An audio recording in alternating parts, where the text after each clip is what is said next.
कौन ए super delicious झोल को देखिए पार्टी टाकुमाकु होउछि ना। हाँ हवा तो सुनिश्चित आपण माने भी चाहिए एमती बनई पारे मात्र फाळे अमृतभंडा और गोटे गिना बेसनरू। तो एबे चलंतु रेसिपी आड़कू जिबा। तो सेथिपाई प्रथमे हमकु गोटे अमृतभंडा को धोई तार चोपा को छुरी रे हो कि पनिक रे हो कि एमिति कोरोना रे हो छोड़े नबार अछि। हाँ अमृतभंडार ऊपर ग्रीन पार्ट को पूरा भल्लो के छोड़े देबे नहले तरकारी रे तार स्वाद पिता लागिबो। आउ ता भितरे थिबा धळा पार्ट को भी एमिति भल्लो के छुरी द्वारा करि नेबे। एमिति भाबरे मु एठी गोटे अमृतभंडार चोपा को छोड़े नै धोई देछि। एबे ताकू छोट कणा थिबा ग्रेटर साहाय्य रे कोरि नबार अछि।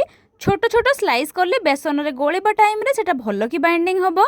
एबे देखि नियंतु मु एठी सब अमृतभंडा को भल्लो की कोरि नेली। एबे सेथिरे देबी छोट गोटे चमच लूण आउ ताकू एमिति हाथ रे ही भल्लो की गोळेई नै घोड़े दे किछि टाइम पई छाडिबा। आउ से भितरे एबे मु गोटे मसला पेस्ट रेडी करि देबी।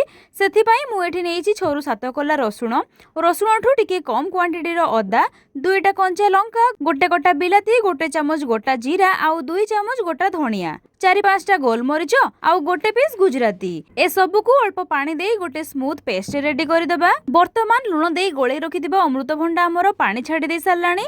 एबे ताको हल्का हाथ रे चिपुडी सब पानी को भलो भाबरे बाहर करि दबा। एबे सेथिरे दबा किछि चुन चुन कोटा पियाज, अल्प टिके अदा रसुण रो कोटा, छोट छोट कोटा कंचा लंका आउ गोटा भृसुंगा पत्र।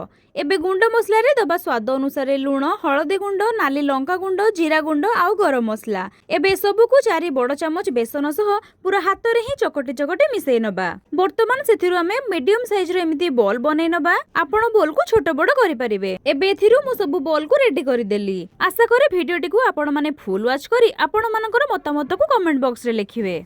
एबे हमें सबु कप्ता बोल को छाणीबार टाइम सो सेई पई रिफाइन तेल को हमें मीडियम हीट रे गरम करिबा। आउ परे बनै रखिदिबा सबु बॉल को गोटी गोटी करी तेल रे दबा। आउ ताको एपट सेपट करी गोल्डन ब्राउन हैला परे तेल रो छाणी आनिबा। एबे कड़ाई बसे तेल देबा आउ सेथिरे दबा छोट गोटे चमच सोरिस टिके फुटी गला परे सेथिरे दबा काटी रखिदिबा पियाज। एबे पियाज को हमें भाजिबा। पियाज भाजी टिके ब्राउन हैला परे सेथिरे दबा आगुरु बनै रखिदिबा बटा मसला रो पेस्ट। परे ग्राइंडिंग बाटी को धोई आउ अल्प पानी दे मसला को कसिबा। एबे खाली हळदी गुंड, लंका गुंड आउ स्वाद अनुसार लूण दे तरकारी पई ग्रेवीटे प्रस्तुत करिबा। मसला को टिके बहलिया बा थिक ग्रेवी पई मु एठी हाफ चामच रो बेसन को ऐड करिछि आउ स्वाद अनुसार लूण देइछि। एबे सब को अल्प अल्प पानी दे कसिबा।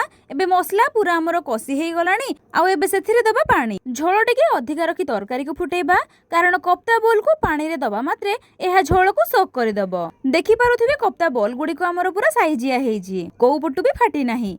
तो एथिरु जानि पारुथिबे बॉल गुडी को हमर पूरा परफेक्ट हे तयारी होईछि। एबे बॉल गुडी को फुटिबा झोल रे देई कवर करी किछि टाइम पई छाडिबा।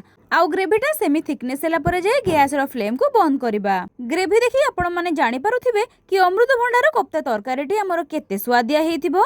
आपण एहाको रुटी, परोटा, भात, पखाळ सबुथिरे लगेकी खाई परिबे। भिडियोटी भल लागिले आपणको प्रियजनक सह शेयर करबाको जमारु भूलिबेनी। आ भिडियो रे नुवा थिले लाइक करी चैनल को सब्सक्राइब करबाको जमारु भूलिबेनी। रहिली आमे पुणी देखा हबा आ गोटे नुवा रेसिपी रे। धन्यवाद।